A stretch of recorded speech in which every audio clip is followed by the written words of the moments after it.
Salam Sejahtera. Good afternoon, ladies and gentlemen, distinguished guests.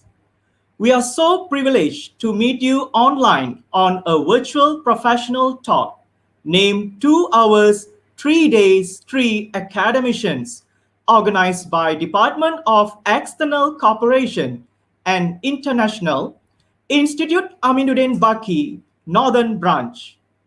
Thank you very much for joining us in the 3-day session. To all colleagues at Institute Aminuddin Baki, headquarter and branches in Genting Highlands, Sabah and Sarawak, especially to my colleagues in Institute Aminuddin Baki, Northern Branch IAB CU, and also not forgotten all the educators from all over the world. I am Dr. Kalai Selvan Arumugam, Senior Lecturer from the Department of Educational Management and Leadership, will be your host this afternoon. To all online viewers, kindly be informed that this online talk is registered in the IAB Integrated System for Program Registration. You may record your attendance and participation by scanning the QR code and the Insist link in the YouTube chat column. Ladies and gentlemen, the talk will begin with prayer recital. For that, please join me to invite Al-Fadil Ustad Dr. Muhammad Rushdan bin Haji Azizan to lead in the prayer recital. Please welcome.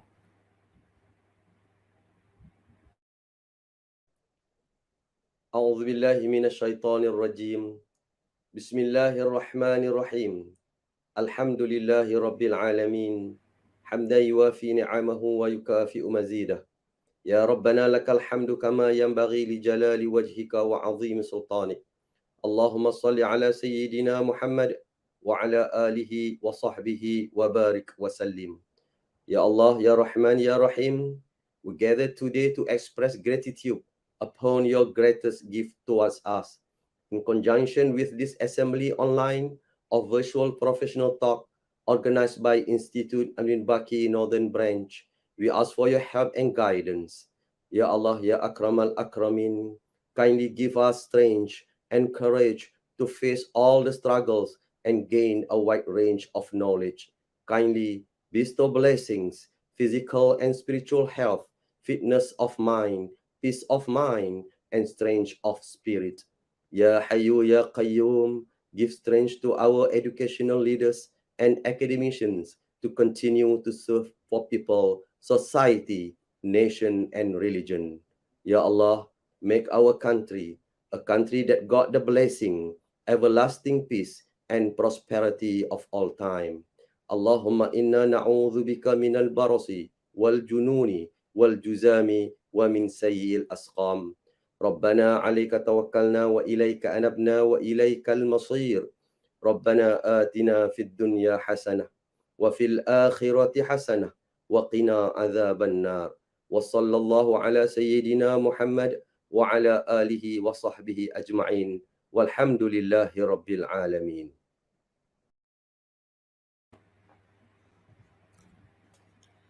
Thank you, Al-Fadil Ustad Dr. Muhammad Rushdan bin Haji Azizan for leading in the prayer recital. God willing, this program will run smoothly with blessing from the Almighty. Next, it is time for us to hear from the Director of Institute Aminuddin Baki, Northern Branch. Over to you, Dr. Johari bin Arifin.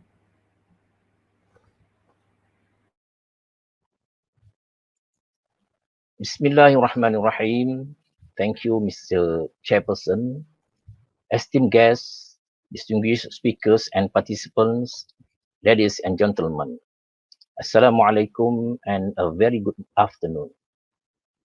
Alhamdulillahi Rabbil Alameen, wassalatu wassalamu ala ashrafil anbiya wal mursaleen, wa ala alihi wa sahbihi ajma'in. First and foremost, On behalf of the organizing committee and Institute Abdul Baki Northern Branch, I would like to thank each and every one of you for joining IABCU Virtual Professional Talk 2021. I feel great proud to say that this professional talk has been planned and organized by our working committee headed by the Department of External Cooperation and International since early this year and has come to a fruitful realization as witnessed today. The aim of such professional endeavor is to further enlighten the mature mind of our educational leaders through the sharing of intellectual discourse concerning matters of educational leadership and management. I bid a very warm welcome to our renowned speaker, Professor Dr. Rajasekaran from Vellory Institute of Technology in University, Chennai, India, and also participants who took out their valuable time to join us today and be a part of this professional talk. We are honored to have all of you with us today. I would also like to offer my regards to all the people and team who made this professional talk functional in such hard times. This professional talk could not have been possible without the sheer contribution of all of you. Surely, the pandemic COVID-19 impacts us in various ways. Since its outbreak in late December 2019, COVID-19 has wreaked havoc across the world, and like any critical sector, education has been hit hard. Nevertheless, it does not dampen our spirit nor our commitment to strive towards bringing greater impact to school leadership for the development of our younger generation through the sharing of intellectual discourse. It is my sincere hope that our meaningful session today will serve as a platform whereby we can learn from each other relevant knowledge and issues of common concern. Our distinguished guest speaker in today's virtual professional talk is of high caliber to talk and highlight the trends and current practices concerning educational leadership and management. I will hope that this professional talk will be a huge help for the school leaders in inducing a thought process for understanding and dealing with the problems they are facing at school. Last but not least, this is an opportune time for me to warmly welcome all of you again, both esteemed and distinguished guests and participants to our IABCU Virtual Professional Talk 2021, and I wish it will turn out to be an active and fruitful session of interesting sharing of ideas and experiences. May this professional talk be productive and worth your precious time. Thank you and best wishes.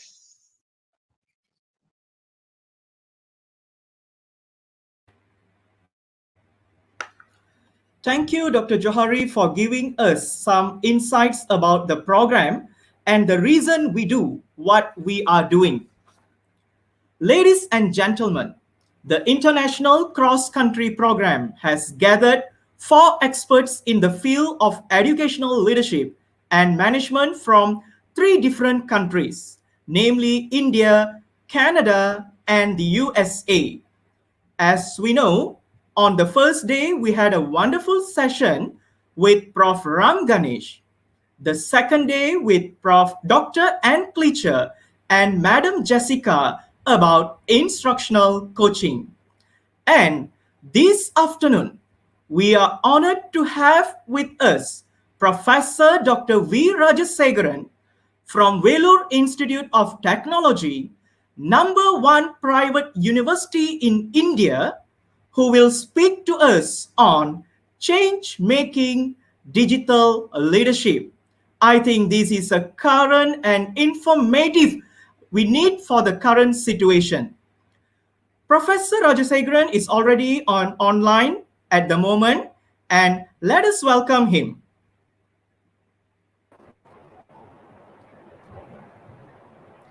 Welcome to the virtual professional talk, Professor. Thank you. Yes. Thank you very much. How are you? How are you doing? Yes, I'm doing good. Thanks for the invitation. It's my great pleasure to be here. Yes. What time is it on your side, Doctor, now? In India, it is 12:10 p.m. now. Oh, that 12:10. means we are having 2.5 hours different time, huh? Yes. Okay, we are Yes. here. Yes. It's Yeah. 2:41 already here. Okay. Okay, Prof, before we proceed further, on behalf of IAB Northern Branch, I would like to thank you for accepting our invitation to be the speaker in our virtual professional talk. I believe your sharing Thank will you. benefit many listeners who are keen to understand deeply on digital education concept. As I know, this is a very current topic as we are in the era of this COVID-19 pandemic. Okay, most of the schools are closed and now we are utilizing the digital concept of learning for the teaching and learning. So I hope that you can deliver a very informative information to all the viewers here. Okay, Sure. before I pass the stage over to Professor Dr. Rajasegaran, allow me to read to you the profile of Professor Dr. Rajasegaran. Professor Dr. Rajasegaran is a senior assistant professor of English in the School of Social Sciences and Languages at WIT University Chennai campus, Tamil Nadu, India. He is the recipient of IATEFL scholarship to attend 52nd IATEFL International Conference at Boynton, UK, April 2008, and recipient of Betty Azar Travel Grant to attend TESOL International Convention and Expo at Atlanta, Georgia, USA during March 2019. He has visited many countries, including England, Scotland, France, Germany, Netherlands, Belgium, Switzerland, Singapore, Malaysia, and Thailand. He is the seasoned teacher, researcher, and administrator with 17 years of experience. He is the Cambridge University BEC speaking examiner. Currently, he teaches English at WIT University, Chennai. He has served in almost all capacities in academic and administrative cadres, particularly as HOD, BOS member, International Journals Editorial Board member, PhD examiner, and assistant director. His research acumen can be understood with his impressive track record of 5 edited books, 8 book chapters, 50 papers in reputed international journals, including 18 Scopus Index. He has participated at 26 international conferences, 8 national conferences, 10 seminars, and 19 workshops. He is the most invited resource person and has delivered more than 100 invited talks. I think this is a great time for having you, Prof, with us. So, ladies and gentlemen, that's a brief description about Professor Dr. Rajasegaran in his area of expertise. I am so eager actually to hear what Professor Dr. Rajasegaran is about to share with us. And I believe all the viewers also are extremely waiting for the sharing session. Without further ado, let's welcome Professor Dr. Rajasegaran. Over to you, Prof. Thank you.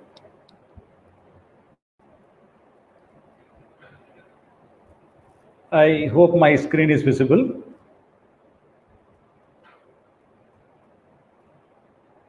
Dr. Kala, is my screen visible?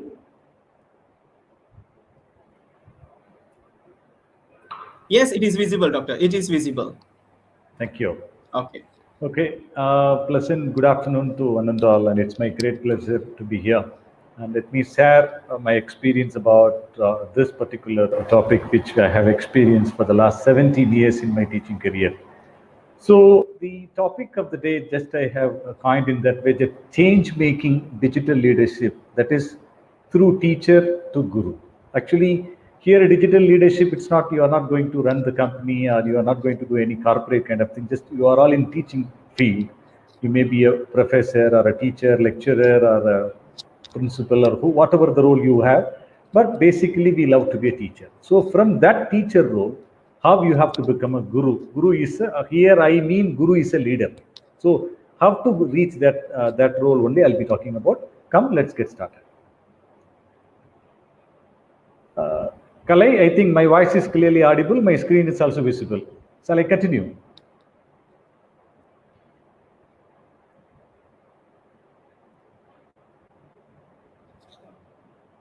Just I'm waiting for the response.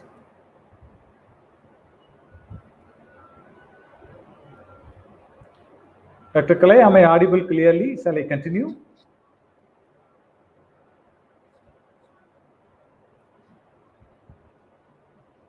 Dr. Kalai?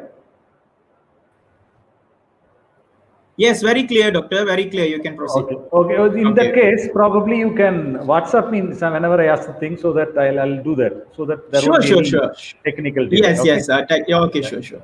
Thank you.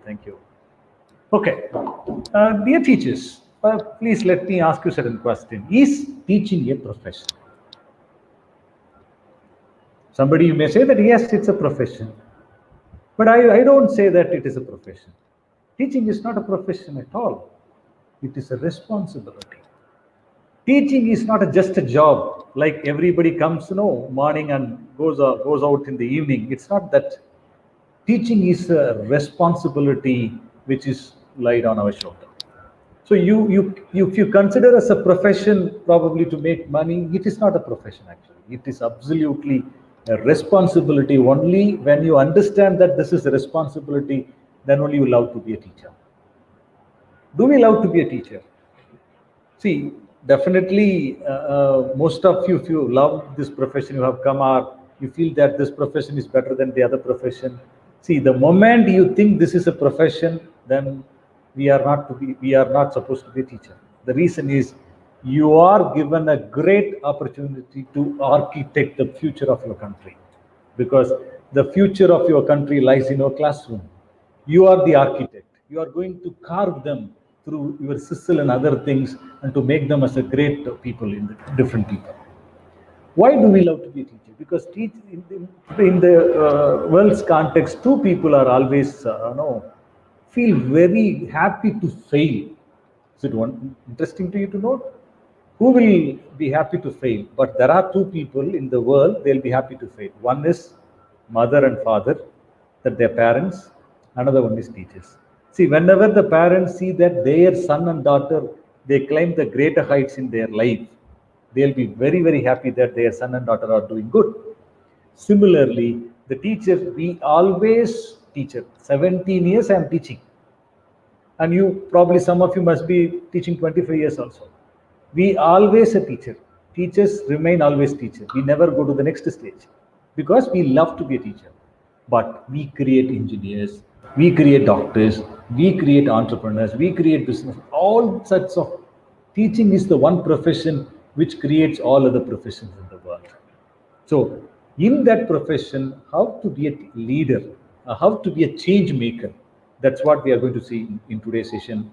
And in my session, you will learn certain things, how to become a guru, because the anonymous quote goes this: constantly reinventing a teacher to evolve as a guru. Here you can replace with a leader. To evolve as a leader is the need of the hour. Teacher is not only a teacher in the classroom, he is the philosopher, he is a guide, he is a friend, he is a father, he is a mother. He has multiple roles, because it's a responsibility. You can't say that I'll teach only this 9 to 5, then I'll go out, I'll get out of this thing, I'm not responsible, because we can't disown any of our responsibility. It will be with us for every time. When you have such kind of conviction and commitment and determination to your responsibility as a teacher, then you are the best teacher. you are in the process of evolving as a guru, because that is the need of the hour. How many gurus? See, we have many teachers, but only very few gurus. Why? There is a big gap. Let us see. So, from my session, you will learn why do you need to be a guru, a leader. Important traits of teaching, change making in lives of needy students, how to make change in your students, especially slow learners or those who need your help, how to be different from other teachers, strategies to create better interaction in the class, especially in the online class, and what you learn. You will be knowing delivery method, but still I'll be telling you some appropriate delivery methods to you. And another thing, you will be learning about challenges in online teaching, how to overcome those challenges also. Let me put my mobile in silent. Okay.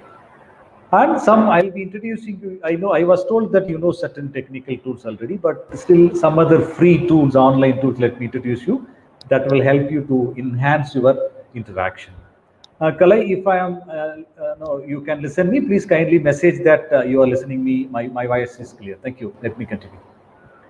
Okay, so we are in the journey of from a teacher to a guru. That is what a guru here is, a leader. Guru is a person who will change the life. But for that, first of all, you need to know what is the difference between teacher and a guru. Look at that.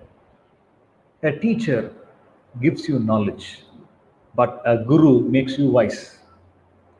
Because knowledge is different from wise, because you have to feed, but guru automatically he will try to bring out what is there in the learner. A teacher sharpens your mind, but guru opens your mind. There is a huge difference between sharpening and opening, because sharpen is just what is available, just your sharpening. Opening, you can find a great treasure once you open it. All right, that is done by guru.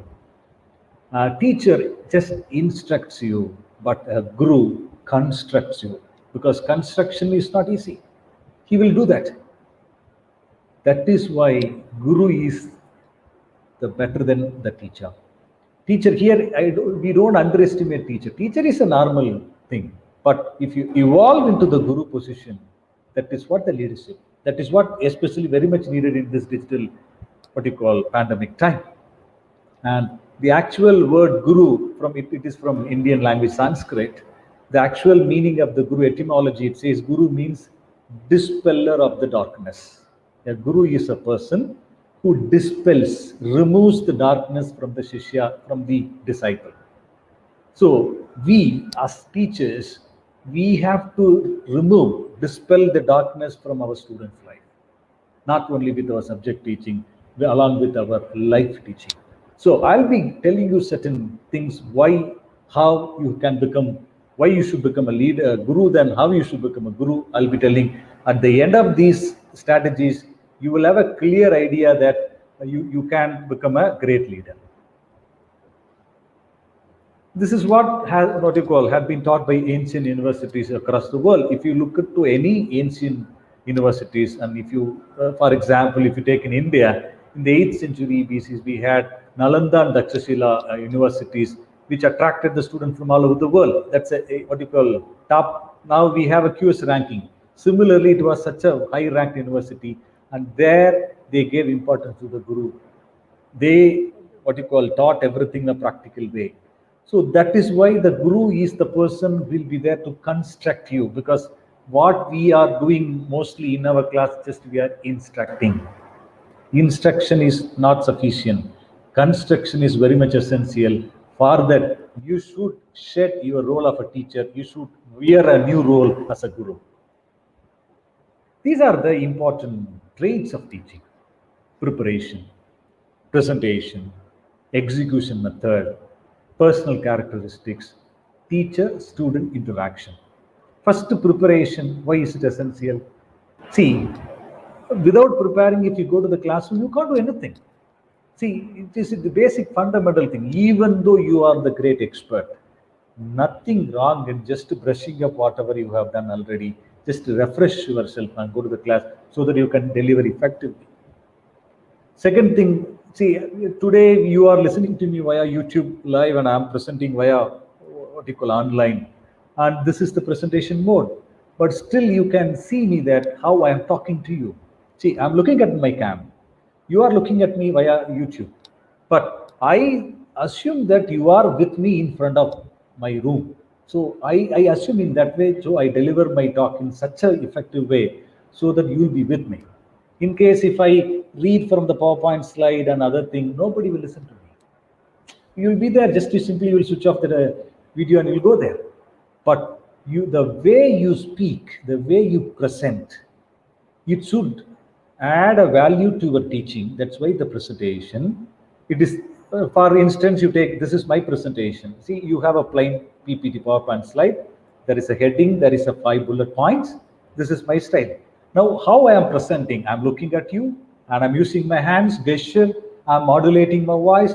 On all these things at the end adds value to your effective teaching. That's what execution method. Then personal characteristics. Probably, I am a guest today, I'm talking to you, so you may not know about me. But when you go to the class regularly, our personal characteristics also very important because students will be noticing us. So we need to make sure that we have certain really, see, we are the teachers, we always preach a lot. So before you preach, make sure that you are practicing that. Without practicing, do not preach anything that will not yield any value to the students. They'll never consider you as a good teacher. But before you say something, make sure that you are following that thing. That's what once somebody went to Mahatma Gandhi and they asked him to give some kind of tips to no to leave the bad habit. Then what the bad habit? Somebody, they have taken the son of one farmer and he's always eating too much of sweet. And please advise him, let him, because it's not good every day he's eating too much of sweets. Then Gandhi didn't answer them.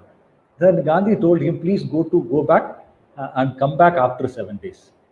Then that same boy came after 7 days. Then now Gandhi says, please do not eat sugar. It's not good. Then no, you have to make sure that there is a limited amount of sugar only you need to take. Then this father was surprised. Why Gandhi? Why didn't you give the same advice in the last week? Then Gandhi replied to him, my dear friend, actually, I had the same habit of taking too much of sugar. So within this 7 days, first I stopped my bad habit, because without stopping my bad habit, how can I preach someone else to stop that habit? So now I have given up taking too much of sugar. Now I am all right. That's why I am just what you call informing now. I'm just advising now. This is what the real teaching. We can't simply say something which is not useful. You, whether are you practicing it, are you following it, then you tell to your students. That's very important. Then another last important thing is teacher-student interaction. Why? See, these 5 characteristics, 5 important traits, you just, if you, in case you want to analyze, you take some good teacher in your school or in your area and you analyze them, definitely they will be good at in all these parameters. And you take the same way you analyze somebody who is really not very good, somewhat okay teacher, just you take them, analyze, either they'll not prepare well, they'll prepare but they'll not present well, some lacuna you will find it. But somebody who is good, he will be good at in everything. So that is the thing. So once you are good at everything, you are creating a credibility on the student. Once students get the credibility, then you can transform their life. They'll start to listen everything, whatever you say to them. Once you create credibility, then students will follow you. But without creating credibility, even you say tons and tons of things in your class, you are doing a greatest thing in the world, nobody is going to listen to you because they don't believe you, first of all, because you are not a trustworthy person. They don't think that you are a person to give this advice. First you create that credibility, because a leader is one who knows the way, shows the way, goes on the way.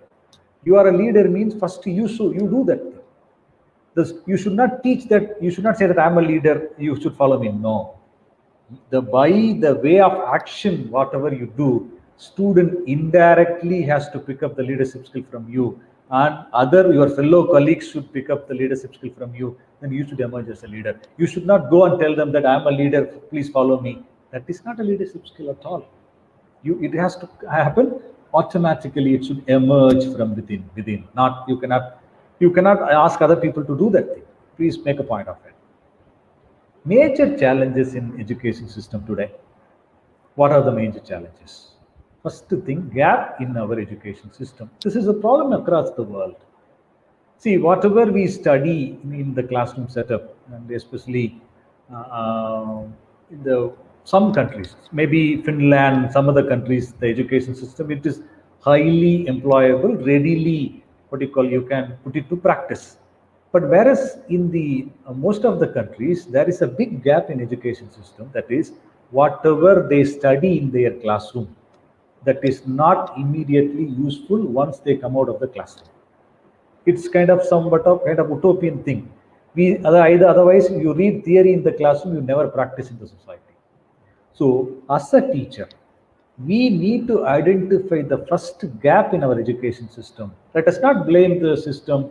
Let us not blame the government that and all you can't do it. No, let it take change. People are fighting for that. But now you are in the classroom. Now you can in the classroom you cannot say that this government is not good, that government is not good, this policy is bad. No, don't worry about those. Just what you can do within your limit. Please do that.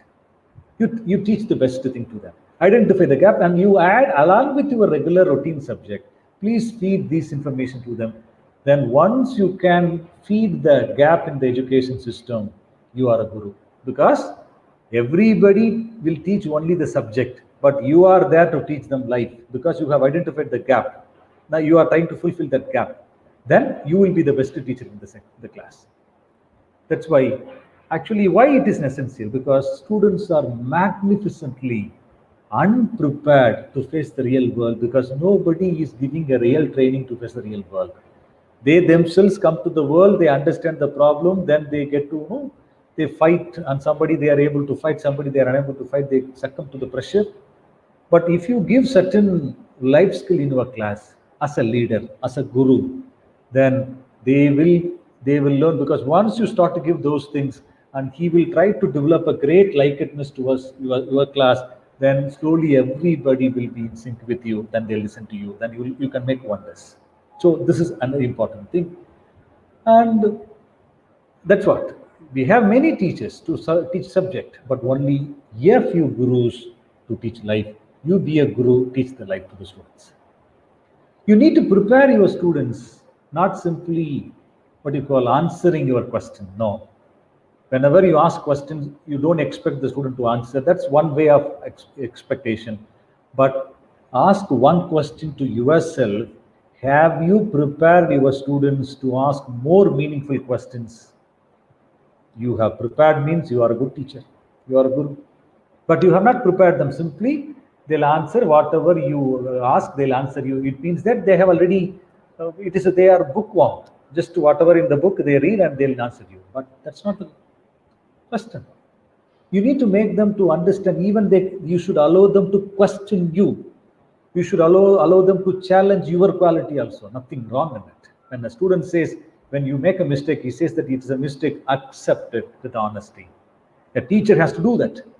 Teacher is not the master in the class. See, teacher is the not what you call, is not the sage on the stage. Now, teacher is a guide by side. Let me repeat, the quote goes, teacher is not a sage on the stage, but teacher is a guide by side. That means you will be there to facilitate them. You will not what you call just to boss them, just to dominate them. Who teaches life our students? That's what, very simple. Only guru. Guru means, and you are very careful about whatever you want to teach, and you are very careful about your responsibility as a teacher. Then you know about the responsibility as a teacher, how you should emerge, you have to emerge as a leader, as well as you have to create leaders in your class. So, who will do this thing? Only the teacher on par excellence. Teacher with a great aspiration only will do that.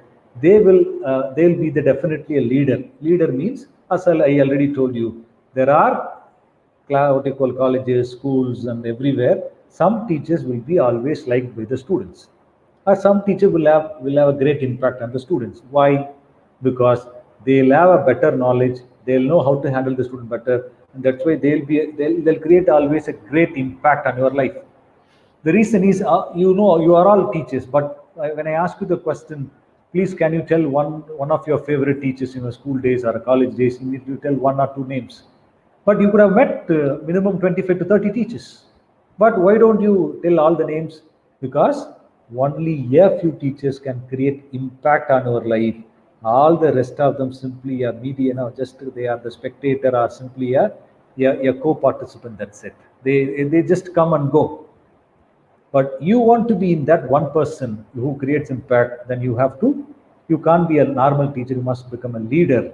Leader is the one who shows the way, not only for the subject, for everything. That will happen when you imbibe all the guru qualities, you'll be able to do nothing. For that, the another easiest, very practical, empirical tool to become a good teacher and a leader is the active use of innovative teaching methods. If you don't use innovative teaching methods, you will be outdated. Sorry to say, some teachers, after certain experience, they don't change anything. They'll simply keep doing the same thing for a year and a year. Then they'll not be loved by the student. But there are teachers, even at the age of, during the, at the verge of retirement, they keep innovating things. They'll keep inspiring the student because they are the best teachers in the world. But are you in that? Are you actively using innovative teaching method in your classroom? Just I'm asking you a question. When did you last use some innovative method in your classroom? Just you type in the chat box. When did you use some innovative teaching method in your class last? Probably within 1 year or 2 years. Just tell me. Just type in the chat box. What is the innovation method? Just you type in the chat box. I'll read it after some time. And the next thing comes, if you want to become a real leader, first thing, you can't be a normal teacher. How are you different from other teachers? First thing, that's what, the greater the strategies and methods of teaching the teacher has. This is the trump card. This is the passport for you to become a leader. If you can use diverse methods and strategies, that's what, the greater the strategies and methods of teaching a teacher has, the more interesting, diverse he can conduct his class. He can better motivate the student's cognitive ability. The student will learn everything whatever you teach. Let me give you an example. I don't know how many of you are watching right now. I assume that there are minimum 50 people who are watching me. And within that 50, how many of you are listening to me? I don't know again. But I assume that definitely some 10 people, 100% will be listening to me. So the kind of impact I'm creating on the 10 people is very important. And here, even though I assume that there are 50, 40 are not with me. They are doing some other work. Simply they have switched on the YouTube. They are doing their work. But I don't mind about them. But there are 10 people with me. Just I'm correcting them. I'm talking for them because I'm giving my 100% whatever I want to deliver, even to the 500 people or the 50 people or the 5 people. As a teacher, I deliver the same. I don't have any biased approach. So if you have such kind of approach with certain innovation and diversified methodology and strategy, and you will be able to kindle the cognitive ability of the student.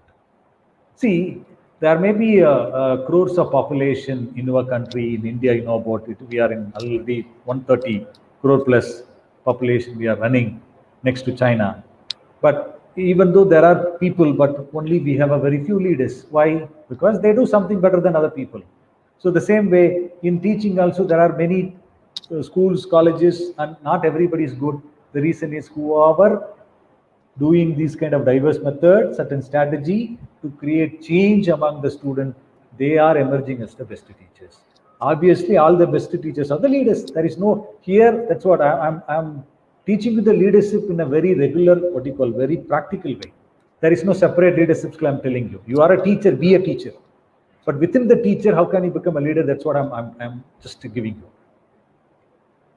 No change will be meaningful if it doesn't evolve from you. That's what. See, you want to copy something from others. Will it work?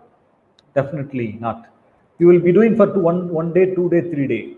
But once you understand, you assimilate the entire thing within you, then you start emulating all those practices on you, then you can definitely, that change will be the permanent. The reason is it has evolved from you within. But something which doesn't evolve within, it will never become a permanent change. For that, that's what you should take each and every class as a great responsible one to make a change. Every time, every minute you spend with the student, make sure that you are doing a great thing in the world, and make sure that you are doing your 100%, you are delivering your 100% in every class. Then you are already on the what you call path of becoming a great leader. So there are some what you call, somebody may argue, sir, why should we inspire our students? The teacher should inspire. Normally, people say that. But my question, why should we inspire our students? Because only when you inspire that you can see a visible change in their life. If you do not inspire, there won't be any change. They'll go as usual, normal student. But when you inspire for the positive change, you can see that how people are positively changing in their life in your eye. That is what a country also needs. Wherever you live in, whichever country you are in, students should what you call contribute to the country's growth. That is possible only when you can inspire the student to make a change, in a positive change in the society. And that's why inspiring your student as a teacher is a very essential, because you are indirectly creating the future citizen of the country. Not he is a present citizen, is also future leaders of the country, and they are going to be the architect of your nation. And at the end of the day, based on their input only, our future will be decided. Future will be decided.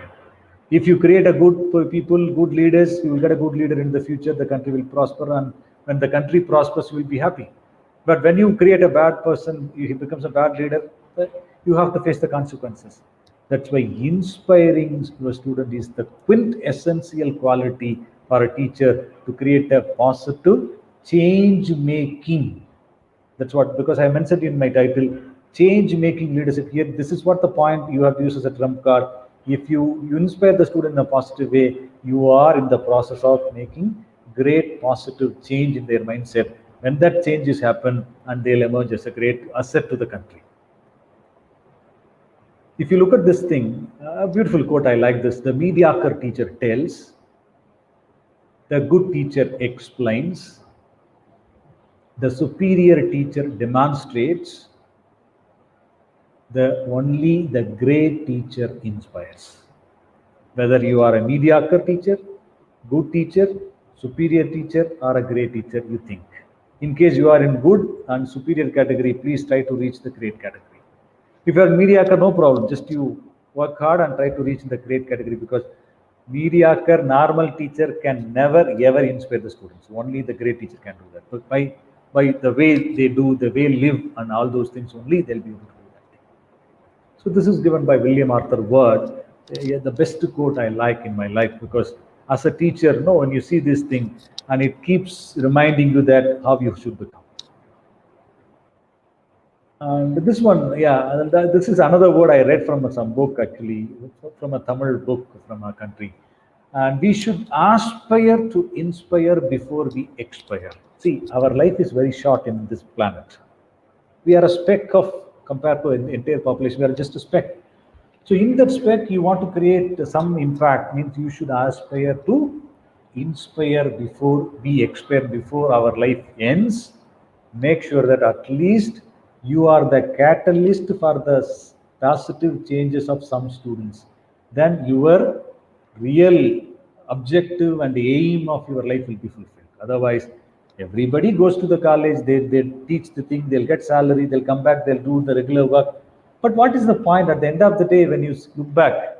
There should be something should be there. You have some 10 students come, they come and say that you are a great teacher, you just taught them, because of you they are in that particular position. That words are the real testimony of your success. Make sure that you are doing that. And if you want to do all these things, as I already told you, that if you want to inspire and all these things, now I'm coming back to the normal situation. When you go to the classroom, you have to make sure that you are grabbing their attention. If you don't grab your attention, that's why, see, when you don't have the attention, everything will goes waste. See, assume that there is a cup. The cup is already filled. You are pouring a milk or a juice on it. Where it will go? It will goes. It will get spill over the entire place. It's of you no use. But when the cup is empty, even you can pour it everything, whatever the amount you can pour, it will accept everything. So first you have to make sure that your students are like empty cup. That is, they are ready to listen whatever you are saying in the class. For the first you have to empty them. Empty them means prepare them to listen to you. Use all the wise technique to make them to listen to you with your good preparation and other thing, and just make them ready. That's why here look at there. A good teacher, like a good entertainer, first holds his audience attention, then only he teaches a lesson. Because without holding the audience attention, whatever you teach, it's like you are already pouring on the filled cup. Filled cup, it is of no use. But you need to make sure that whether you have emptied the cup, then you pour whatever you want to pour, everything will be there. But you failed to empty the cup, but still you are pouring it, you are using, your energy is waste. It is of not useful to anybody, both student as well as teachers. Make sure that. And for that, see, if you want to grab the attention of the student, first you should instill love of learning among your students. They should love learning. See, you teach some different subject, you teach math, science, English, or any subject you teach. But if the student they are not interested to learn English, they are not interested to learn math, then how can you grab the attention? You can't do that. Even you do all the gimmicks, you do magic, nothing will work out. So first thing, you should instill, you have to instigate the love of learning, you have to instigate the love for mathematics, you have to instigate love for the physics, you have to instigate the love of engineering. Then they'll start to listen to you. For that, you have to first, as a good teacher, you have to inspire hope, ignite imagination, and instill love of learning by telling them how they are supposed to approach this subject in a very positive way. You use all the ways and means to remove the obstacle from their mind that this subject is not good. First, to remove those things. As a leader, you have to do the first thing. That's one. In case you fail in instilling love of learning, even you bring a great stalwart from the world, he will not listen. Because he doesn't like the subject. Why should he listen? But if you bring, if you instill love of learning, even if you bring a very ordinary person from the road, you bring him to a class and ask him to say something, but your student will learn. Because they are curious to learn the things. That curiosity is you have already instilled love for learning. So when they are in such kind of thirst, they'll receive it quite easily, quite comfortably. But if you don't do that thing, you are doing a great sin. You can never ever become a great leader. And third tip to make the class interesting is you have to involve the students in your teaching. See, it's very unfortunate since we are in the online, I can't involve you. Even though I asked you one question in the between, and you probably would have typed in the chat box, I couldn't see that now because since I am looking at my screen. But if you look at my regular class, quite often I'll be involving my students in the class. Same way you should do that. Keep doing that, to just involve them, and so that when they become co-creator of your class, they feel very connected. That's why you look at the Benjamin Franklin quote, tell me and I forget. When you simply teach, they'll forget. Teach me and I remember. Probably if you teach in a better way, they may remember. But only when you involve them, involve me and I learn. The real learning will take place when you involve them in your teaching learning process. Involving means by asking frequent questions, by giving response to their questions, or probably creating certain activity, and just you creating a feel that they are important in the class. That is very much essential.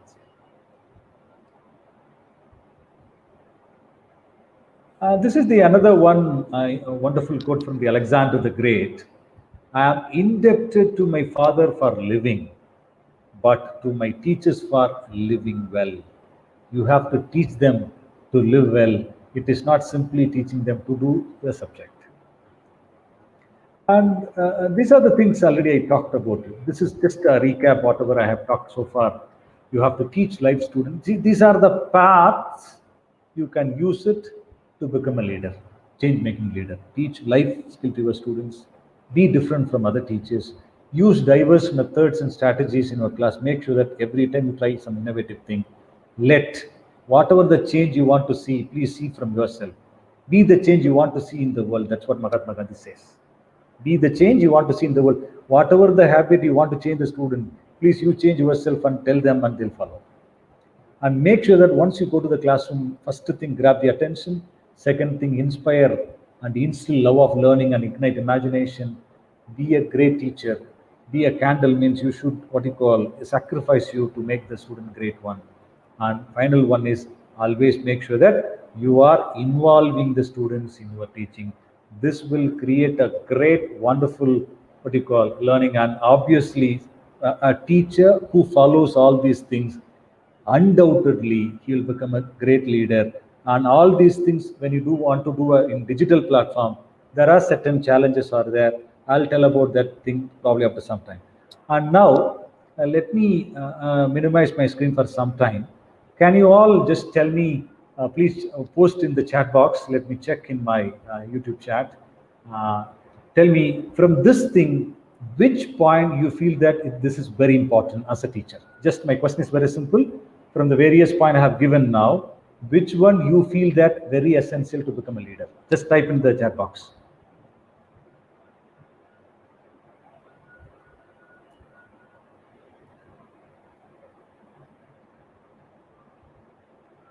Just I'm waiting. I'm reading your things in the chat box.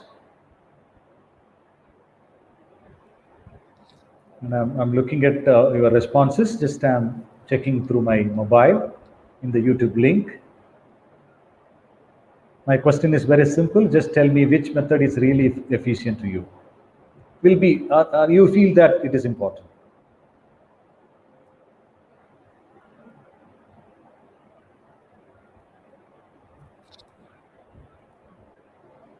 Kalai, just I'm waiting for the participants' responses. And once I get some responses, let me continue because I want to interact with them. That's the reason. Just please allow them to type something in the chat box, YouTube chat box.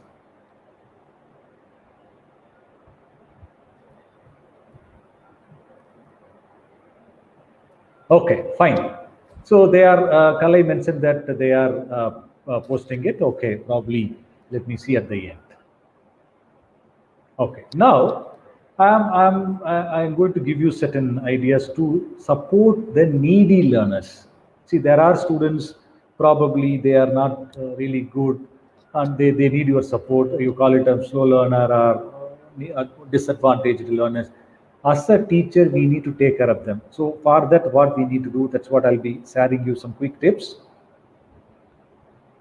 Okay, whenever you have a student who is not really listening to a class or he is not cooperating to you, he is not following you, please analyze him, analyze the student intensely. You need to know about him, what you call in and out. And try to understand the reason behind their weakness. Say, for example, you should know about their family situation, why they are not able to study well, probably whether he has any personal problem. In that time, please call them to your cabin or in your place.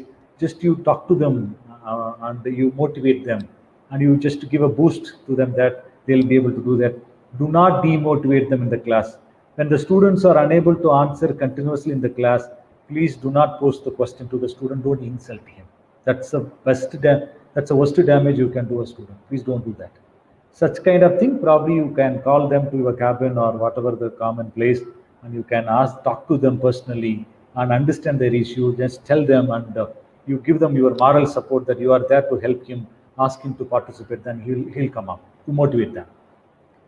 And sometimes the student will be really good because of the distractions, they'll not listen to you. For example, you're teaching in the classroom. There is a window, like I'm sitting, there is a window here. And in case it's a normal window, everybody keeps passing in through this window means, as a teacher, I may not look at them. But in case the students are sitting in with, in my class, they'll always happen to see that window. So what you have to make sure that your classroom, it is distraction free. In case something is there, you make sure that it is closed, or what way you can what you call reduce the distraction, you can help them to concentrate more.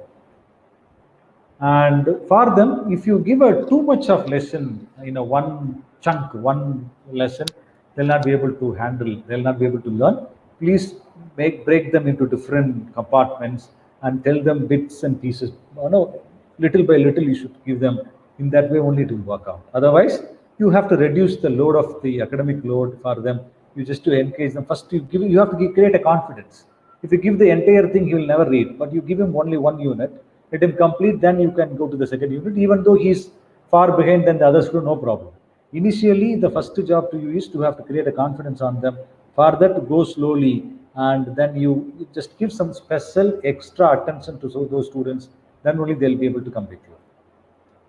And this is the another one thing, whether you are in the college or you are university or school, checking the class notes of the student will help you a lot to make them to listen your class. Because if you check their notes regularly, it means that if they are unable, if they don't listen to a class properly, they will not be able to take notes. So when you say that the note taking is essential, then obviously they don't have any other option than listening to you properly. Then they'll be doing that, they'll be listening well. And one more thing, please take frequent feedback from the students, or in case they expect some change in your what you call teaching methodology or approach, please do a change immediately. Whenever student says that something, whenever, just a minute, just let me check one message.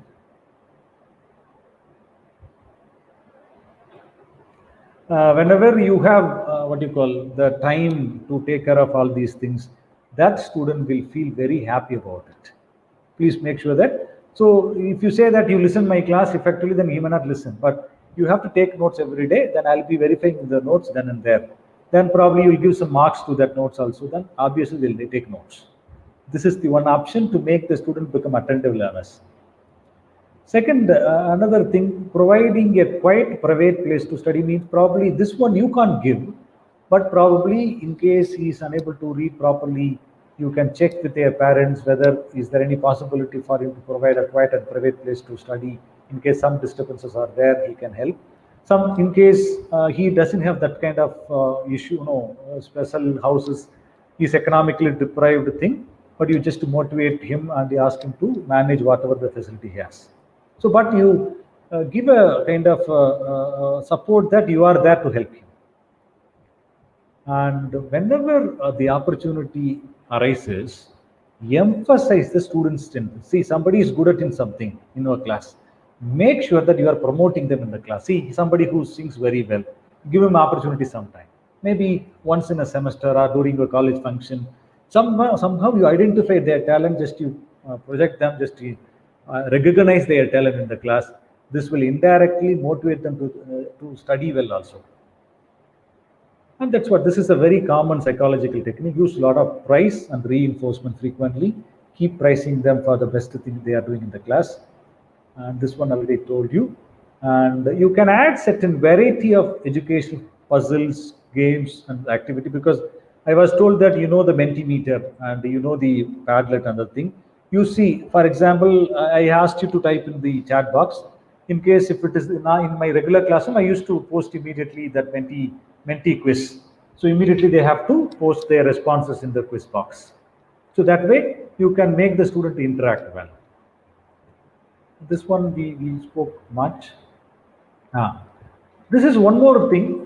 In case some student they may not understand some textbook which you have given or some material you are providing. So try to give a simplified material to them, because this indirectly you are helping him to cope up with the other students. Let me give and make learning fun and comfortable. And this third one is the very important one. Build effective relationship with students mean probably you can ask the student to help among each other. See, one guy is good, another guy he can help out. You can ask him to make him as a team, let him help, and so that both of them will grow. And another thing is, whenever some students require your attention, please give some special focus to them. In case, if possible, you can call them or you can email them once in a week. Please do that, just to follow it up. What are they doing? How are they doing? Just inquire about their family. Just to give a personal touch to that students. So the point is clear. It is not to create a personal rapport. The thing is, you are indirectly telling them that you are there to help them. So once they understand that you are the teacher who is really helping them, then they'll gain confidence. They'll do very well. And this one, yeah, already I spoke these things, so let me skip. The final one, interesting strategy, very important strategy. Above all, you have to be patient. If you don't have a patient, because certain things will not happen overnight, you have to wait for a long time. But still, as a teacher, our prime quality is we have to accept the students' mistakes, we have to accommodate the differences, we have to always adaptive to the students' requirement. See, students are the boss, we are the servant. You have in that mindset. Students are the boss, we are the vertical servant. So we need to serve the boss. So when you have such kind of mentality, even whatever the mistake they do, you will forgive them in a parental attitude, parental mindset. That thing again, for a great leaders, this one is essential, because you have to be patient enough to accept their mistakes and you correct them, and finally they'll emerge as a great leader. And I'll be giving you another quick interesting thing. See, you have then now suddenly when I am talking about this, somebody could have got a question. Sir, you can say all these things in this presentation, but when I go to the classroom only, I know what are the problems I'm facing. I can't, these things and all, we can't change, sir. It's absolutely not possible. These students will never change. I can't do that thing. So simply I go, I'll come, because I tried, nothing is working out. Somebody may think in that way also. But let me tell you, solution for you. See, there is a two thing. Are you a problem finder or are you a solution provider? Problems are there everywhere. I never say that all my strategy will work 100%. But I am damn sure that if you use it properly, this strategy will work out. But how many of you are going to implement whatever I'm giving here? Maybe 20 to 30%. If every one of you go and implement all the things, whatever I'm telling now, you can take result.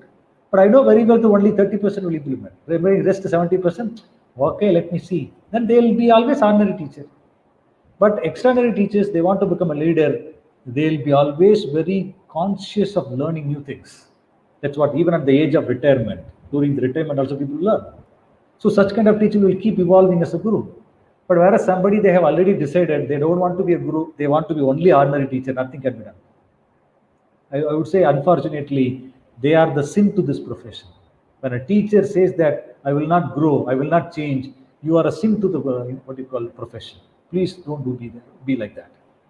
As a teacher, the prime responsibility is we need to keep learning it. Known is a drop, unknown is an ocean. You have to remember that. So don't be a problem finder, but be a solution provider. Let me give you one real life example to you. See, he is a person, Ranjit Singh Disale. He is a solution provider. Actually, he is a winner of Global Teacher Prize 2020 with the prize money of 7.4 crore Indian money. And you can calculate, probably it will be less compared to your Malaysian ringgit. And Ranjit Singh Disale, let me tell about him. He won this prize competing with 12,000 nominations from 24 countries in the world. Number one. He is working in a primary school, that is first grade to fifth grade, a normal remote village primary school he was teaching. Most of the students would never come to the school when he assumed as a teacher in that school. Then, and there was another big problem, child marriage. In that particular location, women child were never allowed to come to the school, and even they come within, child marriage was very peculiar, very predominant there, and nobody was ready to come to the school, number one. Number two, this child labor, this child marriage issue. He had all this problem. A normal teacher, he would say that how long he can take a transfer to come to the normal, better school, where you have all the city or you have a convenient thing. But Ranjit Disale, he took it as a challenge, what he did. Another thing, that's a kind of a community, they don't know he speaks Hindi, but that community, they don't know Hindi. They speak only Kannada. Then this Ranjit Singh Disale, a teacher who learns Kannada, a new language, for the sake of his student. Actually, his mother tongue was Marathi. He learns it. For large number of children in his village were Kannada speaking. So for them to communicate to them when he speaks in their language, they are very comfortable. That's why he learned that language, then he was able to communicate. Then he redesigned all the textbooks of grade 1 to 4 with unique QR codes, embedding audio poems, video features, stories, assignments in Kannada language. That's why I was already telling you how to handle the student. You have to break the material. He was creating his own material. For all the other language material, he has given an equivalent Kannada uh, videos, audio, story, everything. So that the students were able to connect it effectively. They learned it very well. Look at the next thing. He has also worked towards eradicating teenage marriages in his village and promoting girls' education. Then now the attendance to that particular school is 100%. He changed it. He stopped the people to get their daughters married in a young age because he educated them. Now he is the change maker. He is the change. That's why he is the one who won that global teacher prize in 2020. Look at the another interesting thing. I'll tell you a little later. And he created another thing. He used to diversify technology. That's what look at there. He used the QR coding. He learned a new language. He used to the translating textbook into the other their own native language. And another interesting thing, look at there, and he sent a proposal for the use of QR codes in textbooks, and it was accepted by the Maharashtra. That's a one state of India. See, India is a comprising more states, 30 plus states, like in Malaysia also. So in Maharashtra, that's a one particular country. Mumbai, you could have heard about it. It is the state. The Mumbai is located in Maharashtra state. So in Maharashtra, government accepted to use this QR code in the NCRT books also. They have sent a proposal. NCRT is a common body as NIPM is. They are giving you the leadership training. Like this, NCRT is apex body in India to train the teachers, school teachers. They accepted. They design what you call a textbook. They'll train the teachers. They accepted this particular plan. Then 100% enrollment of girls and an excellent building for the primary school. He got everything. Now the whole India salutes him. How he did that? Because he used technology. Whatever I have told you, look at this slide. This one, this when I before this one, I was giving you the recap. Look at there. All these things he was teaching in this class. He is teaching the life to the student. Why child marriage is bad. He is different from entire teachers of the state. He used diverse method, QR code, learned a new language. He changed because he changed himself for the student. He grabbed the attention of the student, then he grabbed the attention of the parent. He inspired hope first on the student, then he inspired hope to the parents. Now he's the great teacher, he's a candle, and he's the best teacher prize winner in the world now. Everybody knows in the entire world. This is how you need to see. See, if you are the Ranjit Singh Disale, he is not at the side of problem finder, he is a solution provider. So the one simple rule, if you want to become a leader, you should not be a problem fighter, you must be a solution provider. This is possible. So whenever you have a challenges in your school or a college, please take it as opportunity. Identify some ways and means to solve that problem. Then you can emerge as a great person in that particular country. Try. It's possible. 100% is possible. And the another important thing, I'll tell you certain digital tools where you can try. Let me. This is the last one in the input level. Then I'll be talking about digital tools. First thing, we need to come out of our comfort zone. We have a comfort zone as a teacher. First, you come out of that comfort zone. Go to any level to help the student, to make the learning really positive, to make the learning really fruitful. For that, use the creativity and innovation as a part of your everyday teaching. Then nobody can stop you as becoming a great teacher, and you will be awarded as the best teacher in Malaysia, and you will be awarded as the best teacher in the region, state, and everything will happen if you follow all this methodology. With this, let me stop my input session here, and I'll tell you about the one more thing. This angle I already talked to you. I'll go to certain digital tools. I'll introduce you, and These are the things you can note down. Probably, yeah. The same thing as you want to create QR code for your material. As Ranjit Singh Disale said, I don't know about if in case you have already have, no problem, you can use it. Otherwise, you want to create any material, just to go to the flowcode.com and where you can generate your own QR code. There is option available. It's very simple. Go there and you have to just log in. Then there will be option to upload your material or a link or a YouTube video or anything. All these things will be there in that website. In case you want to create a link for the one material, you can upload. There will be an option to upload from your computer. You can upload it. Then it will generate automatic QR code like this. You can share it to students. So just go to flowcode.com. It will easy to generate your QR code.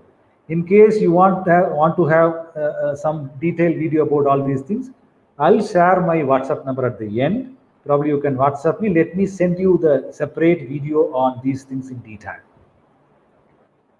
And another one website, please all of you can make use of it, writeandimprove.com.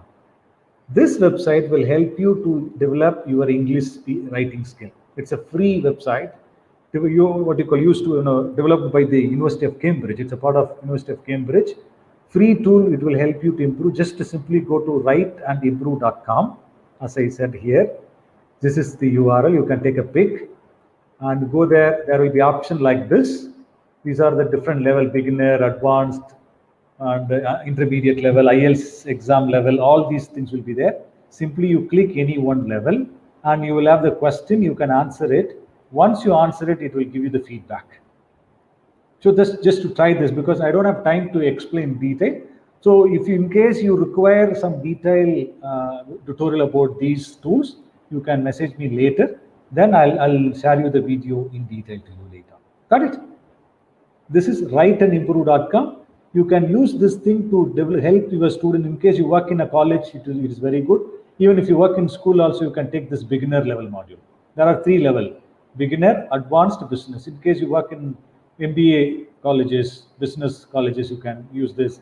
Advanced level, you are in a final year student, engineering student, or any student who is really good at his English, you can use this thing. So you can try this thing. This is another thing to help English pronunciation. See, when you pronounce, you can understand probably when you listen to me, some of the words could have given you the glimpse that I'm from India. The way I pronounce, you could have understood that I'm from India. So, in case everything I speak like pure damn Indian, then my pronunciation is not correct. So I should make sure that there is no influence of my country. If you have too much of influence, then you should change your pronunciation. So this youglish.com, just if you go there and you will be able to give a word, it will give you the immediate video of that particular word. It will tell you how to pronounce. You can click that video, it will give you the pronunciation of that particular word. I'll show you the demo maybe after the end of this thing. This is how it will appear. You have to type the word here. Once you type it, you will get the video results as a YouTube video. The moment you click that video, it will only the video with subtitle it will play. So you can replay again and again how that word is used by a native speaker. All that videos are the native speaker video from UK and US videos will be there. All the even Australia and everything. So once you click it, you can 100% understand the authentic pronunciation of that particular word. Another one you could have used already, Google G Shoot, that's Google Doc, Sheet, Slide, Drive, Meet, and everything. But only one thing I'll tell you, that Google Doc, you can use that thing for the collaborative work. What you can do, let me tell you. See, assume that you have the student, they have the access to this Google Doc. You can write a collaborative writing project or any project. So simultaneously, you can ask one student to create a link. That link should be shared to all the students. So they can, in a real time, they can open that link, they can type. See, say for example, A typed a certain thing, then B can check and he can give his comment. Then C, again, he can type something. Again, A can see and check and give a comment. So in that way, you can do a collaborative task for all the subject, not necessarily only English, any subject you can teach and ask them to write a collaborative thing. Suddenly, probably you can give one question, ask them to give answer. Each one should contribute only one paragraph. At the end, combining all those 6 paragraphs, there will be essay. You can check how collaborative they're able to do that thing. That's an interesting thing. For that, create a Google Doc, share that link should be changed as a shared link to all the participants, and ask them to that, and you try this, it will be really interesting thing. You can check in the advanced level students. In case you work in a primary school, that may not work, but if you work in the higher secondary and the college thing, it will work really well. This is, I tried this. This is the sample of, I have already tried this thing. Just I have given a sample here. This is another beautiful site, penzu.com. It's an online diary. See, you want to take notes. See, sometimes the student do not have the option to share the notes in the online classroom. So what you can ask them, go to the penzu.com, create an account. That account allows you to create a diary. You can, every day you can keep entering what you want to. Let's say, for example, you, after this class, you guys, you have to write the diary and about this session. You have to upload. Then you can share that diary to me. That is, that link, if you share me, I can open it. I can check what are the things you have learned from the session. Similarly, you can try this thing in the, especially in the online class. In case you don't have the notebook option, use this. This is free, and you can ask them to take notes, share it to you via Google Classroom or any other LMS platform. You can check it up, and that will be, you can keep a track that they are with you. This is how it appears. This is what, no, you can add the date and other thing. The moment it is shared, if you open it, it will come and you can see that. This is the my thing, and I'll show you a little later. And another one is you can create blogs. Blogs are the free thing. You can go to the blogspot.com or blogger.com. As a teacher, you can create your own blog and you can show to the audience, your students, about a particular subject, and you can do that thing. It's very simple. Just go to www.blogger.com. You know how to do the thing. Let me show you my blogs also. This is my blog. This I have created. This is my personal blog. So all my personal stuff will be there. Probably if you want to check, just go to this drvraj.blogspot.com. You'll be able to check. And this is another one thing, even you can create your YouTube, academic YouTube channel, because I have my academic YouTube channel, that is, I talk about more about research, and I post videos on only research. I help the students from research. Even I am mentoring many students from Malaysia also, because they became students only after seeing my YouTube videos. So they just I'm mentoring them, means they'll be guiding them. There'll be a monthly, I used to talk to them. They'll get me a professional guidance. So you can try as a teacher, you can try in case you have certain good quality, about certain good quality stuff, you put it there and you can share it to them. Probably they may, it will be useful not only to a student, it will be useful to the entire fraternity. And another thing, you can create your own website to create an impact that this is my own website. Blog is also the same thing, but this is the professional website that again, I try to create on my own through wixsite.com. So with this, let me end, and now let me show you certain things as my blog and the channel and everything, so that you will learn it. Let me open that. Just allow me to open it.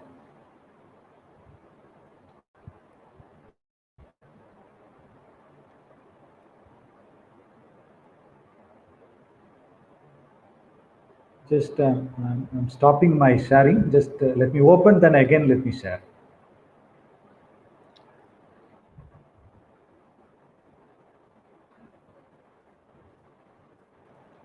Otherwise, let me do one thing. I'll share the link of all those things in the chat. Kalai, I am pasting those things in the comment section in the through StreamYard. Just Okay, sure, no I problem, don't know no problem. where can I post it. There is no option to post it. Where can I post? You can post it in the comments chat with the host and other guests. Just a minute. I have an option only private chat. Just I'm pasting it and I'm sending it. I don't know who is receiving this thing. Can you see that private chat? Yeah, I can see it. Yeah, you can copy paste and you can post it in Yes, there. yes. Post in the YouTube. Yes, sure. Let me post my blog also.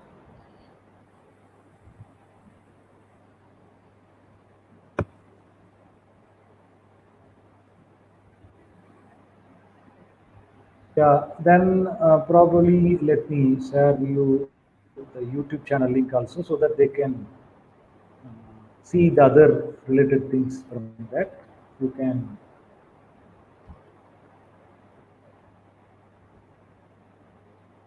yeah. So all the three things, my blog and website and YouTube channel link, I have pasted. You can share this in the common platform to their chat box. Probably let them see, check it up. And now you can go for uh, questions. See, that's what I have already clearly told you, that you should take Ranjit Singh Disale as a change maker. That's what I have ended my presentation with, his change. So all of you should aim like you should become a great teacher. Everybody should know that it's a very positive aim. You have it, then everybody should know about you in a positive region. And for that, if you follow all those things, whatever I have told, and it will help you. With this, let me wind up. Thank you very much for your patient listening. Now, over to Dr. Kalai for the questions. Okay, thank you, Dr. Rajasekharan, for such a wonderful and informative talk. Hope the ideas that you have shared with us will enhance the use of digital tools among the educators and upskill our school leaders too. Okay, so this is the current need for us, how we are going to adapt and adopt with the new technology in teaching and learning. Okay, now we will move to the Q&A sessions. Okay. Okay, we have a few questions from the YouTube chat here. Yes, Okay, the please. first question, Doctor, for you. Do you think teaching and learning will be effective via online compared to our traditional teaching method? Because most of us are from the Asian country here, we are still in the developing stage for use of this kind of tools compared to Western country where they already introduced the homeschooling concept. But the COVID-19 pandemic have a tremendous change for the education system in all over the Asian country. But still, some of the teachers and parents, they are talking about the effective of online teaching and learning. And the school leaders are also very concerned about it, whether whatever the students are going to get, okay, the knowledge developing is happening or not. So what is your opinion, Prof, about these things, about the effectiveness of the online teaching? Thank you. Absolutely, there is no doubt that traditional teaching is effective than online teaching. So there is no second thought. Anybody you go and ask in any country, they'll say this thing. But in this pandemic time, it's a best alternative. In case you assume, think that there are no online platform, what would have happened to our student for the last 2 years? So it's a really blessing in disguise. So we need to adapt to this change. There is no other way. And you are absolutely right. The developing countries, in the Asian countries, especially African countries, yeah, we do not almost 3/4 of the world, we don't have the proper facilities. That's absolutely true. Certain students still they don't have the devices to access the online class. They don't have the internet connectivity. All the problems are there. But within this limitation, what are the best every country they can do? They are trying. So here the only option is you have to adapt to all the possible way. And one more interesting thing you should accept: this pandemic has made the students, teachers to adapt to the change quickly, because since they have not left with any other option, they have quickly changed to this online mode, and somehow I would say that somehow they are managing it. But absolutely everybody, they are waiting, as a teacher as well as a student, we are all waiting to come to the what you call regular conventional classroom teaching, because there only you'll be able to interact well, certain liveliness will happen. And absolutely there is no doubt about that, only a conventional classroom is best. Online classroom is a best alternative to this pandemic, but it cannot be the final one, absolutely. So we can conclude that for this current situation, this is an alternative, the best alternative way Absolutely, for us. absolutely. So we cannot ignore this. So you can't say that somebody used to say that all the online class are rubbish. No, no, no. We can't never ever say that, because that's what I'm telling you. In case there are no online classes, what could have happened to the entire students of the world? At least because of this online classes, the teachers and students, they are keeping them, at least not 100%, at least 50% they are keeping on face with the requirement. Otherwise, they could have forgotten everything. there will be a big brain drain could have happened for the 2 years. But only because of this online platform and the digital tools, we are able to maintain the momentum. Yeah. So thanks, Prof. Okay, so we can realize that this is the best alternative way. Yeah? In any other countries all over the world, we can take it. This is the best alternative way compared to students just left behind without any education. So Yeah. besides the we are doing like offline education. So it is better for us to do online education. At least students can learn something. Okay. Yes. Yes. So another questions I have here from one of the teacher from Sarawak here. Mhm. Okay, how educators' acceptance of these changes, moving from traditional teaching to online, in the perspective of teachers? So because some of the teachers, as you said just now, the change, it will be like a very difficult for them to accept the changes because this is the immediate changes. So Fulan also said sometimes the teachers, they won't accept the changes. But in this current situation, so how about the educators' acceptance of this change? Yeah. See, let me tell you, see, I ran a course for the effective teaching. It's a weekly course. I ran for the school teachers of India. And interestingly, I got the participants of almost 50 plus years, and the retirement is 58 in India. So the teacher who is retiring the next year is attending that class. I was wondering, what can I teach to her? See, I am with the 17 years experience. She is already with 35 years experience. But the interesting thing is, after my session, she was the one was very happy about my session. The reason is she wants to learn. Then she's telling that yeah, initially she felt very bad to adapt to the technology due to the pandemic. But now she says that without this pandemic, I could have not learned so many things. Now I can handle online classes, I can post it in the online classes, I can answer the queries, but all these things I have never touched. Even she made one more statement. I have never used my mobile phone rather than talking. Now I use WhatsApp, I use Facebook, all these positive things. I am on par with my own students. So such kind of adaptation is very essential. How she has done it? Only situation forced her. Initially, she was reluctant to accept, and now you don't have any other option than accepting that thing. Initially, there were some problems, issues were there, but now they become masters of those technology. And she liked it because I was really skeptical about that my program. I thought that my program would be at the end it would be failure. The reason is all of them are highly experienced; they will not listen to you. See, when I say something, from the participants, if they think that whatever I'm telling, they know already mean they'll not listen to me. But that's why I have to, because I had a lot of interaction with you to know about your teachers, how many of them are the leaders, lecturers. Why? Because as a teacher, we need to know who are our students, who are our learners. So in similarly, this pandemic situation, it helped the even age-old teachers to again become a learners. That's a beautiful thing. If you ask them to see how many days they'll simply say that I can't accept the technology, whether it is a see, assume that they are the government employee. How long they'll be saying that I don't know how to use the technology? They can say 1 month, but next month obviously they have to do. Otherwise, they cannot do it. They cannot be in the job. So here it is a positive pressure which enabled most of the non-tech savvy people to become tech savvy. So it's actually wonderful. So what I would say, initially it will be really difficult. I know I don't say that it is a very positive thing. It's a very, very erratic change actually.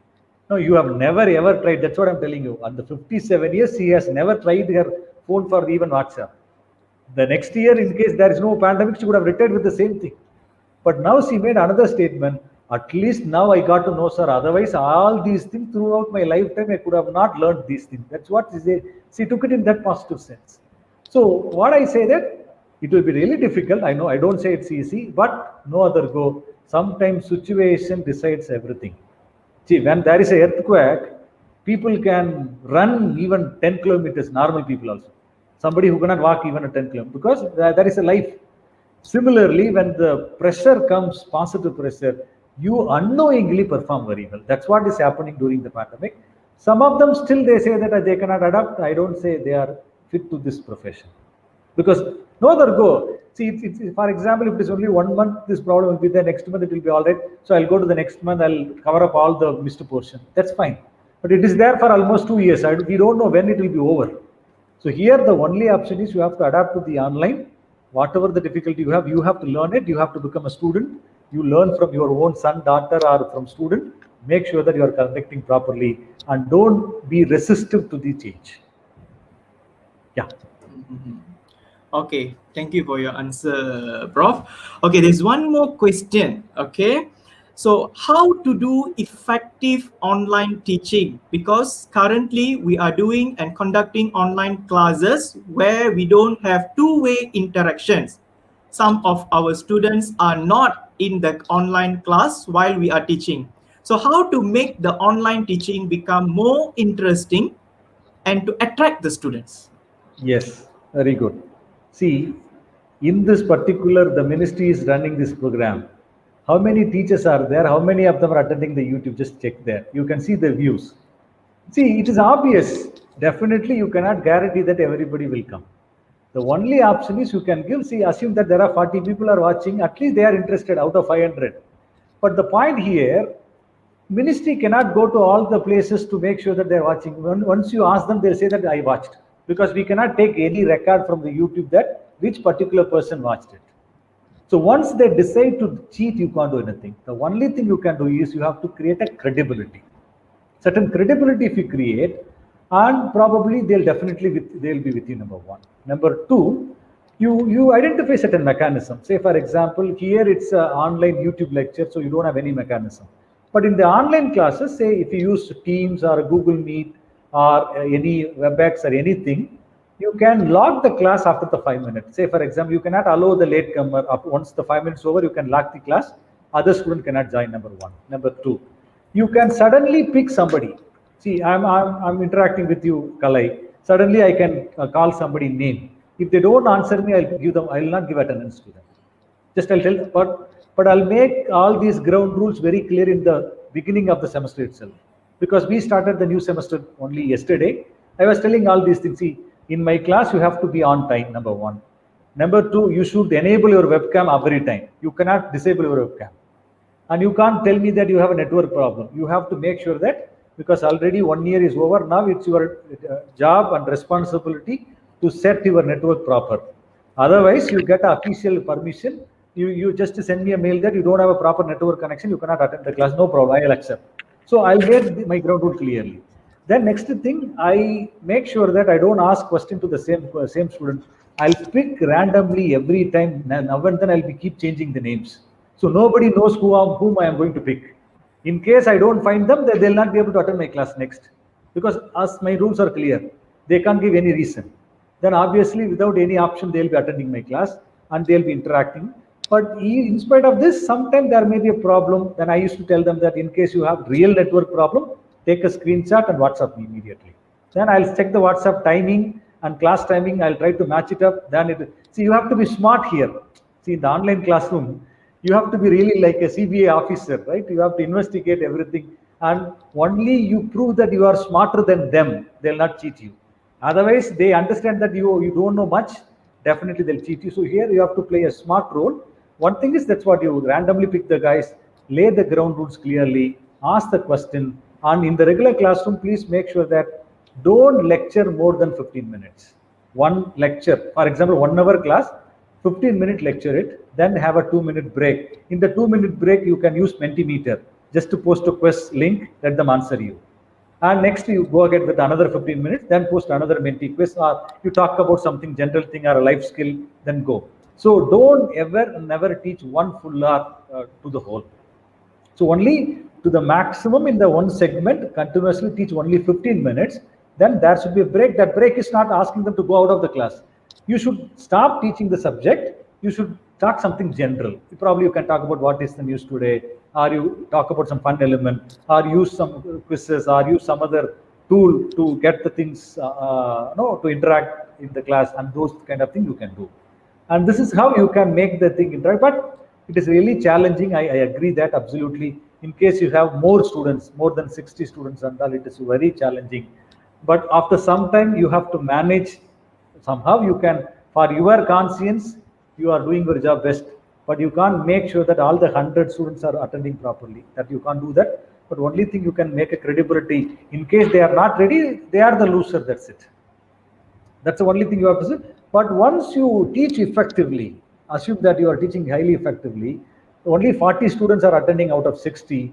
These 40 students will tell those students that the class is really good. Then with this feedback, everybody will, those who are not joining the class also will come and join you. For that, your presentation, your delivery has to be in a such a way that they are really good and effective. And then you can probably, to certain extent, you can create an interaction. Yeah. Mhm. So it depends on how you are planning to conduct your Yes. lesson, yes, Yes. teaching, and then how attractive you want to make it so that it Yes. will be attractive for the students to join your class. Huh? Yes. Okay, Yes. Absolutely. thank you, Prof. There is one more question from a teacher because there are some questions from the principals also. We will look Yeah. into later. So now we try Okay. to settle all the questions from the teachers. Huh? Hmm. Okay, some of our curriculum are based on hands-on activity, and during Hmm. this particular online teaching, we Hmm. cannot conduct the hands-on activity. Is it Hmm. any possible to teach hands-on activities throughout online? See, it is possible provided students have a proper network connectivity and you can show a demonstration, hands-on experience. Mean probably everybody has to switch on their cam. See, assume that this is the thing I'm just saying that you do this, all these kind of thing. They should show in there is an option, for example, in the MS Teams, there is a gallery view. Once you enable that gallery view, all the 60 students you will be able to see in one screen. So when they'll be taking the mobile and whatever the action you are showing and they'll be doing it in their cam, you'll be able to what you can identify. But you cannot conformly check whether it is fine. But at least this will enable the student to do well. This is option number one. Option number two, you can't do in the live classroom means you can ask them to do those things and record in their mobile phone because nowadays everybody have the mobile smartphone. Ask them to record in the smartphone. Probably you can create one link, probably WhatsApp group you can create for your own classroom or Google Classroom or whatever the LMS platform you are use. Ask them to upload those hands-on experience video within 3-minute video in that particular link. So where you can open and you can see that thing. So you can show demo. Otherwise, you can do one thing. Probably you can identify some 4 students. You talk to them over the phone well in advance. You tell them that you are going to ask this question. They'll be answering in that way. They'll be showing the live demo. But this understanding should be known only to you and to that student. That student should not tell to other students. So when he does immediately, once you say, then the other student will get inspiration. Then everybody will start to do that. So these are the way you can try, but 100% you cannot make it hands-on. To certain extent through this live demo, live otherwise through the link, that way you can try. Probably I would say 60% it would work better, but 100% definitely it will not work. Only 60% you can try because online hands-on experience because you do not have the kinesthetic feel. You can see and touch and feel that will not be there. But that's what something is better than nothing. Instead of keeping them nothing, at least you give this thing, they'll be feel that they are engaged with that thing. And another thing, you give some activity where they can go somewhere else, do some shooting, do some interviewing, and let them. There are certain other tools in case you know about Padlet. You can ask the students to, after the particular activity, you ask them to post in the Padlet wall.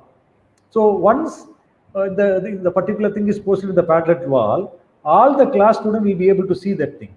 So once they see those things, they'll get motivated. Okay, I also need to do that thing because my group mate they have completed. Let me go and post it. It will become indirect motivation, and this way you can try. Yeah. Okay, thank you, Prof. Okay, so we have one more question from teacher sides. Okay, so this is based on our Malaysian education system. Maybe you can have some idea or you can share some of the information for them to for the improvement purpose. Okay, so in Malaysia, currently our education system is more towards integrating assessment with teaching and learning. Okay, because now we are having a classroom assessment concept. So how we can conduct effective classroom assessment through online? So what is the current situation in Malaysia is actually, so the teachers, they have to conduct teaching and learning process together with the assessment. So the assessment is not a separate part. So what is going on here is when come to the online teaching and learning, so one problem is most of the students, they don't want to enter the online class. So teacher cannot do the assessment for overall. And the second part is what is happening here is, so the assessment should be integrated in the teaching and learning, which teachers are feeling like very difficult for them, because on online they are more focusing on teaching a part of assessment. So is there any way to solve this kind of problem, Prof? May I know how many students normally will be there in the online classes? How many So in students will be there? actually, when we look at the amount of the students in one class, normally we will have around 20 to 25 students in one class. Depending on the schools also. Some schools they are having like almost 30 students also, but the maximum level it will go until 30 students. Okay, as you say that in case if they don't attend the class, will there be any kind of consequence for them, for the students?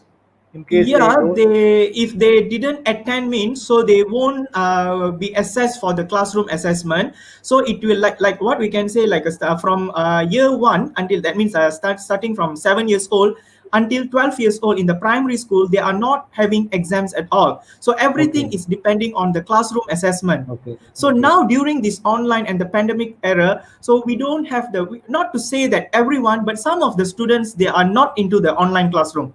So the teachers are having problem. I think this is the real meaning of this question.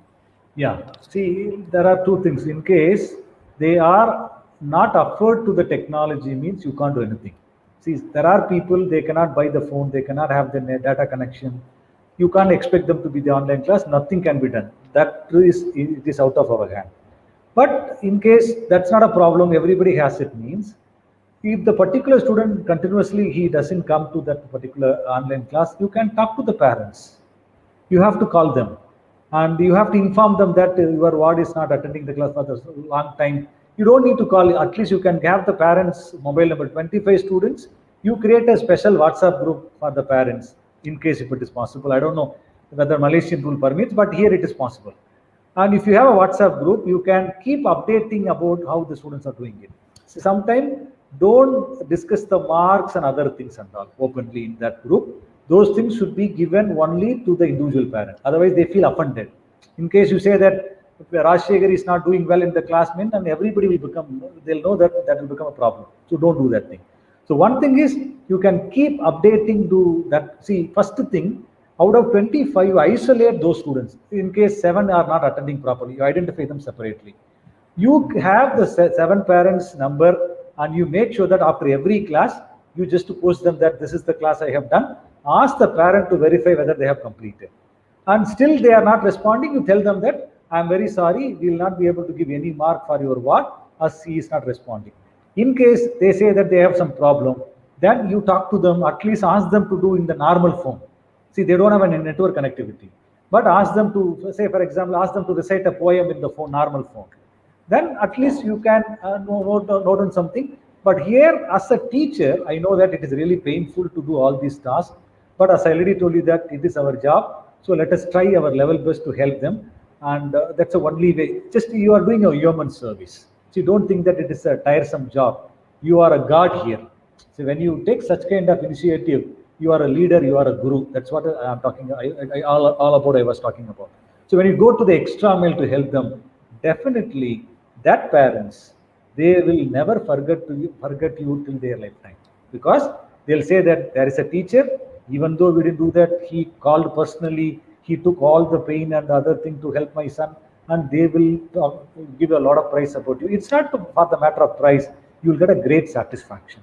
So do that thing. But this is possible when the number is within what you call 7 to 8. But it is 20 means it is not possible, because you can't call all the 20 people. That's why I asked you the class tip. So 25 means I know that definitely 50% will attend. So out of 25, 13 are there already in the class. Another 5 on and off they'll attend. The worst problem will be with only 5 students. Those students you deal with this kind of approach, you can sort it out. There are maybe 1 or 2 you can't do anything. That thing you can't do anything. Just to give all your try. Still they are not cooperating. Then it's up to them. We can't do anything. Just we can give only our full try. That's it. Yeah. Yes, thank you, Prof. Such a wonderful idea to share with among our Malaysian teachers also. Okay, I have a few questions from on behalf of the school leaders here. Okay, Yes. I am a school principal. I myself are not aware to the technology.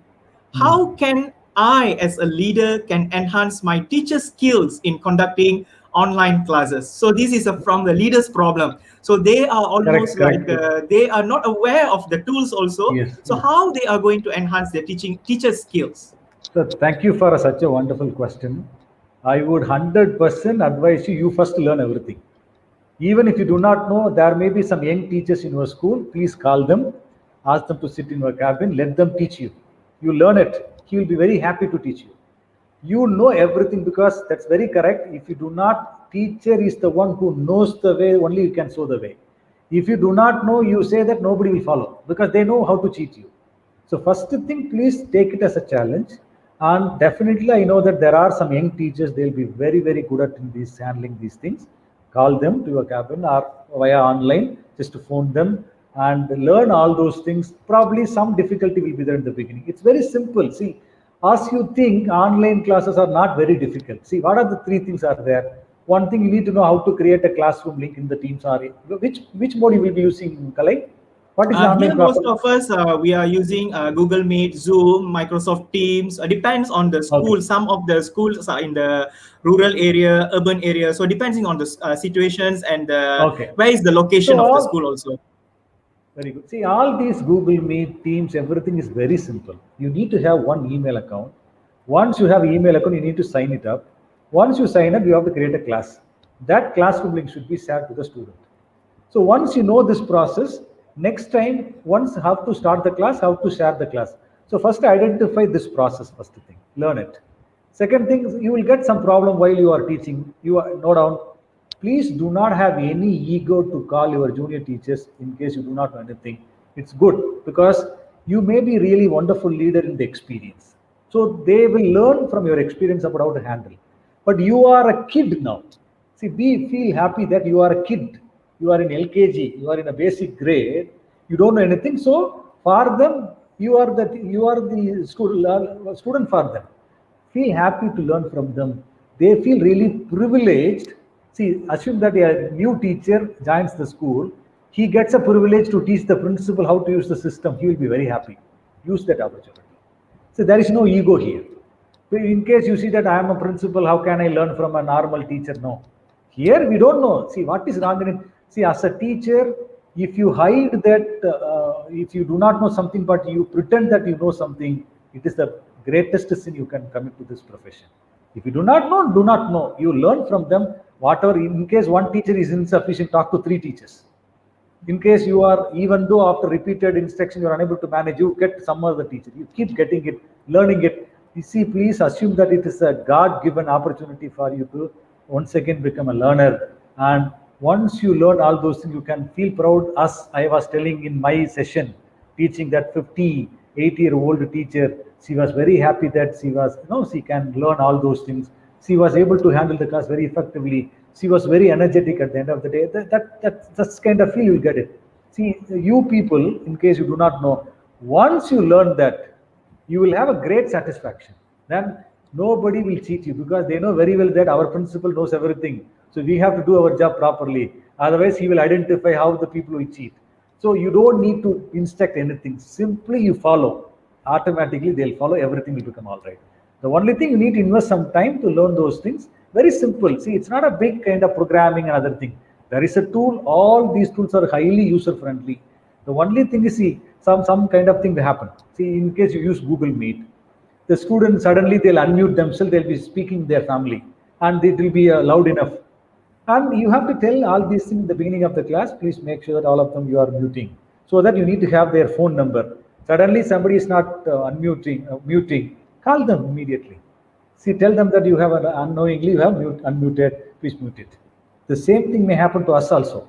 When you teach somebody, sometimes you are asking the student to interact. If you fail to mute your mic and you are talking to a family member, the same thing will be visible to the student. So you have to be doubly cautious, especially camera also. See, sometimes, see, that's why I would advise you all the time, please be well dressed. How you are going to the class, the same way be there. Suddenly, sometime unknowingly, camera will on. In case you are not dressed properly, everybody will see you to become a great problem. So please understand, whether you switch on your camera or not, you are going with the PowerPoint. Please make sure that you are there as if you are teaching the real classroom. Then you are safe. And you learn these things, and once you do all these things, and obviously and the other teachers you can control easily. It's very simple. If you ask me, if you ask me, I can teach you within half an hour all these things. A real person who knows all this technology, within 30 minutes I can teach you, but you may get some 1 week to 10 days to become hold on this technology. But within 30 minutes we can teach you, but you need to work minimum 10 days. Every day you may get some new problem, you have to note it down, but every day evening you need to call me and you need to ask me what's the issue, then I'll give you the solution. After 10th day you don't require my help, you can do everything on your own. Please do that. That's it. So as a conclusion, we can say lead by example. So the leaders Yes. must accept the change. They must learn Yes. first. At least if they don't know also, they must willing to learn the Absolutely, current absolutely. change. Yes.